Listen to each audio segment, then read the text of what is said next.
ang gapi plano na pasa. Apuram tabat ng ni mama ng tiks na. Kuya magano labat ta mga anak pa yan napandita may crush ko. Taim mani siya. Taaday ka lalante turpi ka ni. Amo amana yung katini ko chicks. Di ta karuman kay iba ka klase. Kinapalang kulay lupak tinupag puno labay ito yung paway. Pero sa ikwanto, ang kista ng paway walay tupak kud sika. No nagustuhan ko iba mo, kung payaga kanto. Paano makapis sa iba mo lang ula? Sa imbaga to no pampilan na kay power, hindi pilin mo.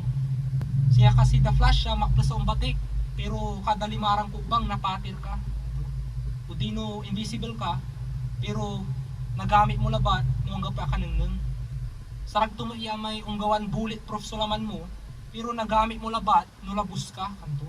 O di na may wala X-ray vision mo, may say pa kanunun mo yung tatalos.